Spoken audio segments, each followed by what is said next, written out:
archive of my own is also dealing with the Article 13 bullshit as well.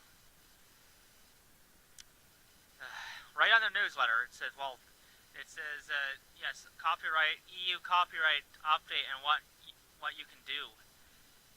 Here's that right on the newsletter.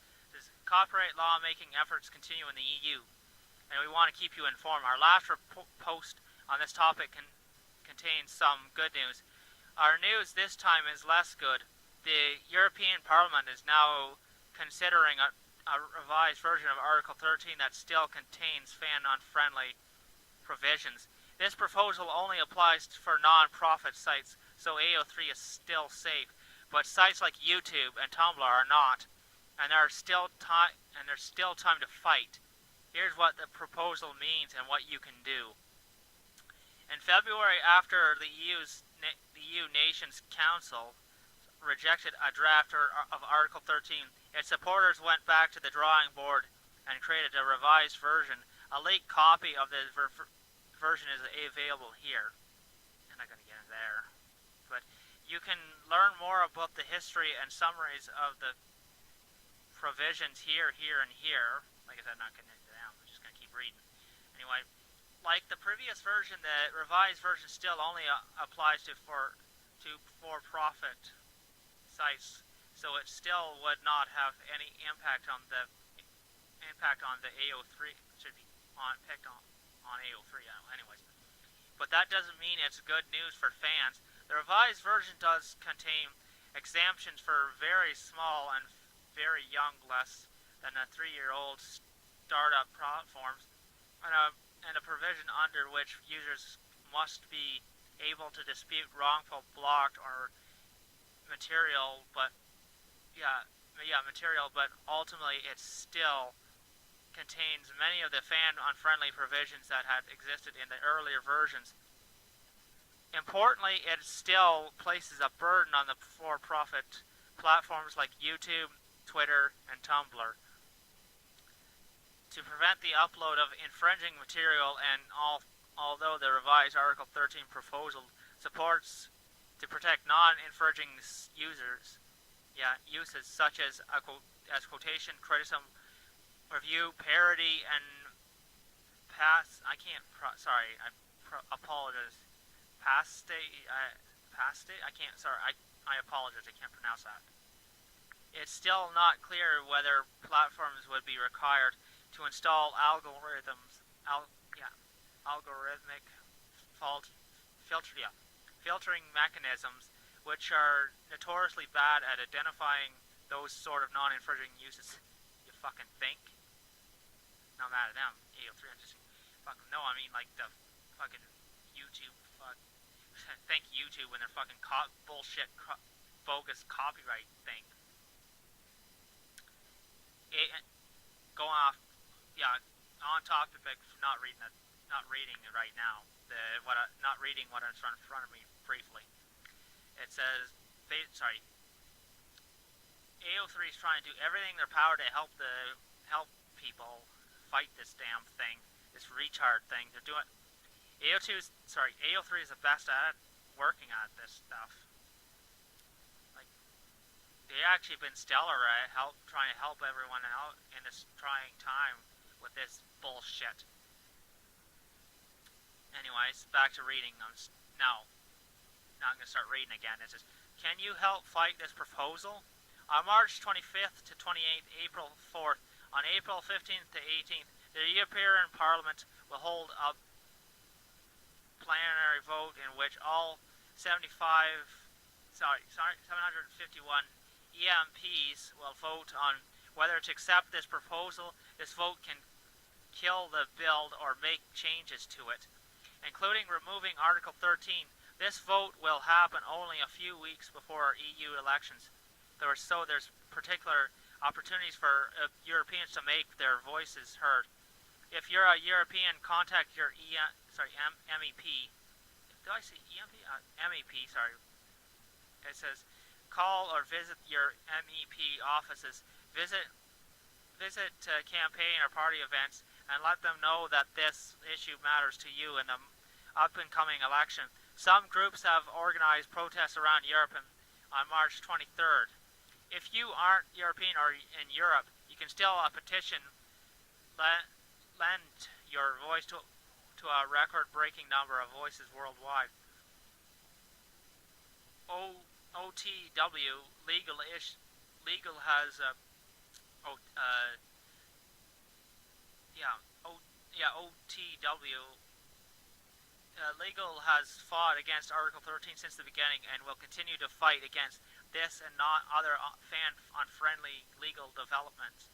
There's tons of comments. I'm not getting into that. And there's another one about what do you call it on the newsletter? It says the EU Digital Single Market Directive, what it means and doesn't mean.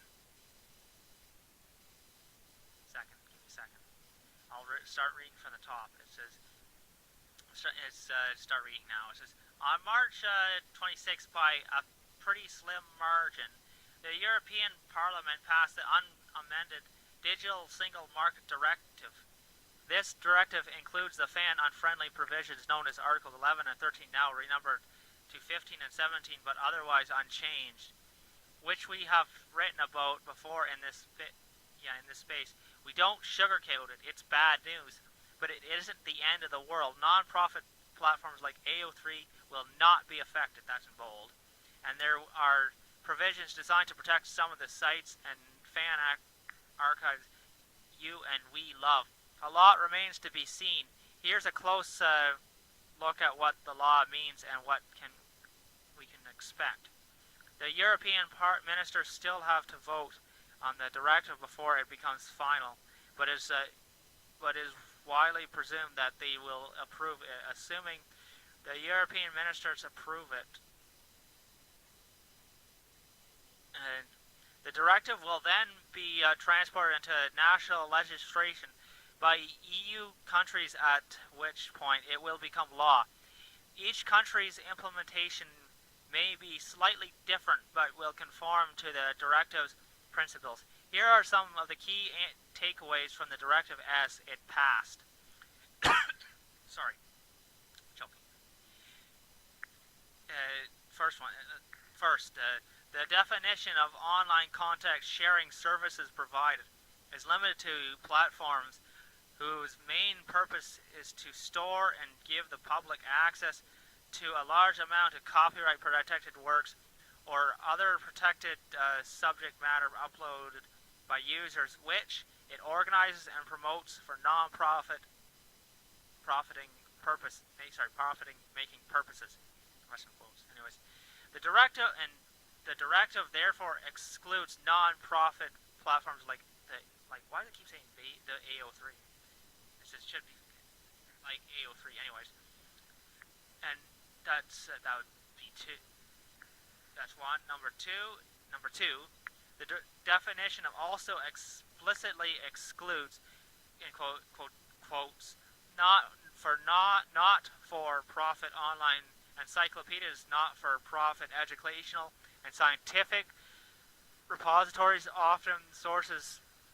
Open source software developing and sharing platforms, internet service providers, online marketplace, that's in brackets, internet service providers, online marketplaces, business to business cloud services and cloud services that allows users to upload content for their own use.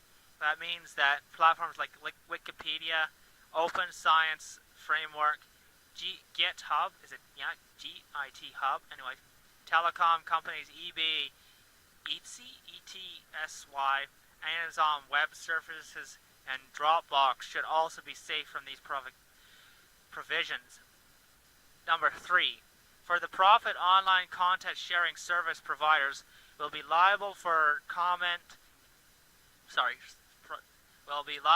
copyright infringement by their users, and will have an obligation to obtain permission from copyright holders for previously user-uploaded copyrighted works. This means that some big sites will negotiate license agreements with minor copyright holders to implement systems like YouTube's and brackets like YouTube's Content ID that allows those copyright holders to block or monetize instances where users upload their copyrighted material.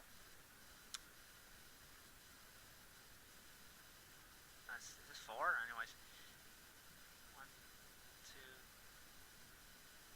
3. Anyway, I'll just go another one. Yeah, that's... I'll just go stop the number. I forget the count anyways.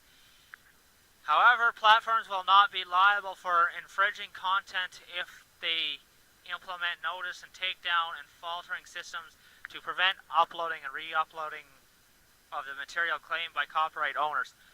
Although this has some things in common with the notice and takedown safe harbors in the U.S. Digital Millennium Copyright Act, it places more the DMCA. Anyways, it takes places more intensive obligations on platforms. Industry standards will vary, but some sites will most certainly install filters that try to prevent the upload of unauthorized materials. The directive states that it shall not lead any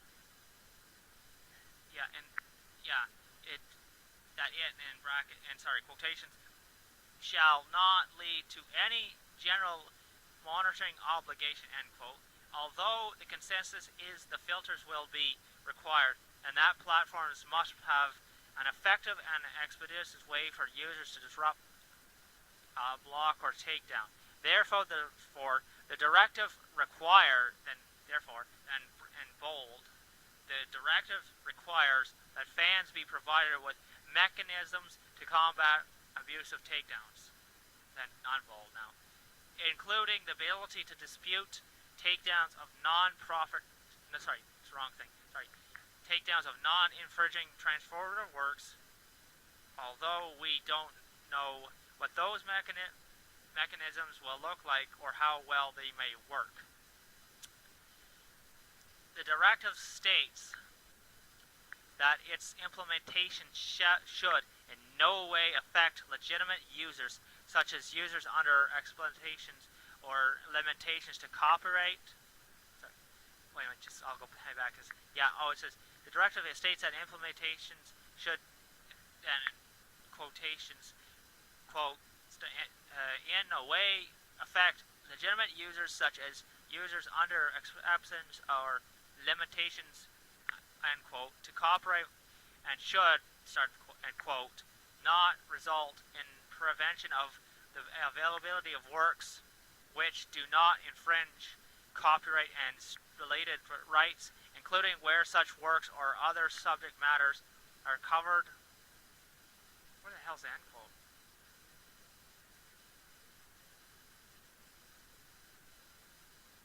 Works. It says explanation. Which do not infringe copyright and related rights, including where such works or other subject matter are covered for exploitation or limitation. Member states shall ensure that users in each member state are able to rely on, in brackets, exploitate on, in brackets, exceptions for, then end bracket, if quotation, criticism, review, use for the purpose of caricature, I think. I can't pronounce it, sorry. Yeah, caricature. I think it is. Parody or pastiche. I can't pronounce this right, sorry. It says Pastiche. I can't pronounce that right, sorry. Then, end quote. I apologize. Anyway, I'll continue. We do not know how this will be implemented or how it can work with filters that can tell whether these exceptions apply, but it provides countries with opportunity to include significant exceptions in their laws implementing the directive. Fans may wish to contact their national legislators to emphasize the importance of producing users' rights. And non-bold. The directive says that the standard should take into account A, the type of audience and size of the service and the type of works or subjects matter uploaded by the users of the service, and B, the availability of suitable and effective means and their cost for service providers. This means that in theory, smaller or less resource sites sites whose main purpose is hosting non-infringing transformative works like fanworks, and sites that focus on criticism and commentary can argue that they should not have to engage in filtering because filters are too expensive or simply not suitable for dealing with the non-infringing transformative works which they host.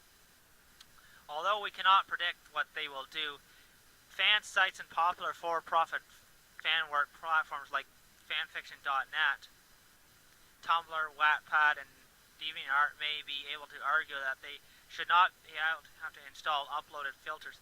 However, we can also predict that for-profit filtering providers will argue that their products are priced appropriately, and that large copyright owners will argue that any sites that host video, audio, or images for profit should be required to filter. There is also an exception. There is also an exemption from the very small and very new platforms less than 3 years old. Average monthly unique visitors under 5 million and annual turnover below EUR 10 million. This is a minimal exception, but it may allow new fan sites and platforms a small opportunity to get on their feet before having to comply, if they can figure out a way to do so. Finally, the directive provides for research and shareholder. I apologize. Finally, the directive provides for the research and stakeholder dialogue of implementation. In bold, the WOTW has joined a coalition that will be conducted such as research and dialogue, and will continue to fight for fans' rights on the internet. No, that's the end of the bold. Now it's bold one. It says, if you don't live in the EU, big copyright owners are seeking the same changes around the world, and will ask if asking the U.S. Copyright Office to support similar changes in April. Keep an eye out for a chance to let your legislators know that filters are a bad idea. I have questions about the directive. OTW Legal is here to answer them.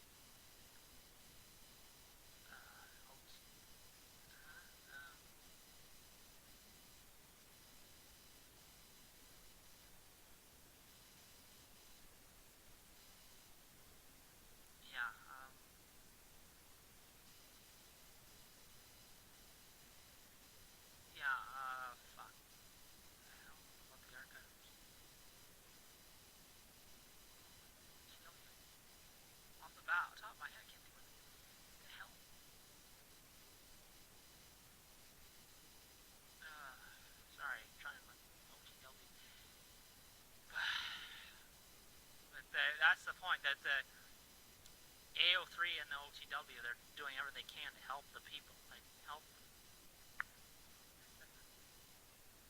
Go on Wikipedia and figure what I think I remember what it was, OTW, but it's actually the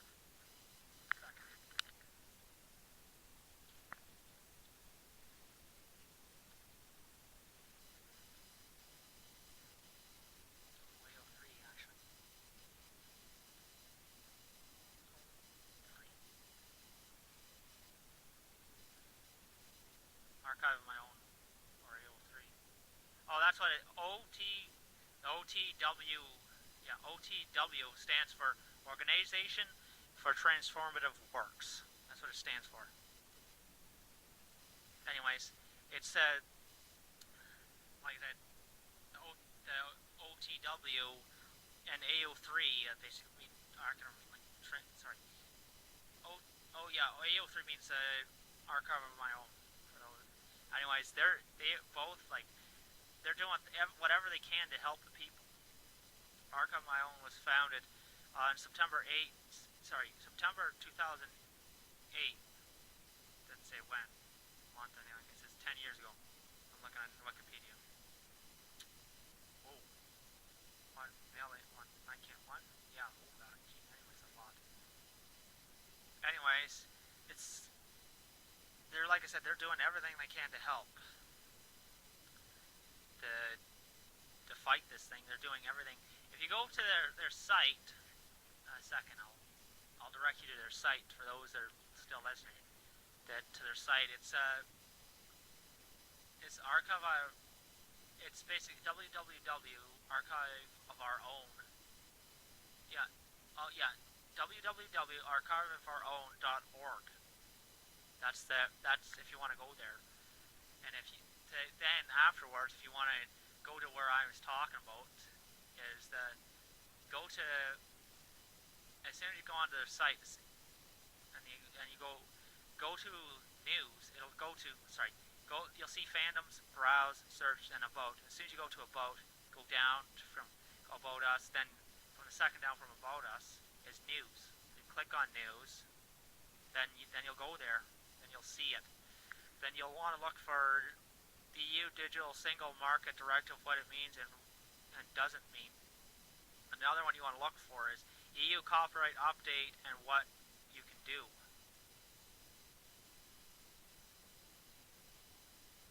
And I guess there's more because I was talking before, but yeah, I might cover this on another video. I mean, like AO3 maybe or not, I don't know. Anyways, I may or may not have another video in a few hours from now. I'm posting this video or not. I personally don't know, or not video later on, tomorrow or next day, whenever. Yeah, so this is the end of this episode of the Draconic Inquisitor. I got it right this time. I'm saying it right.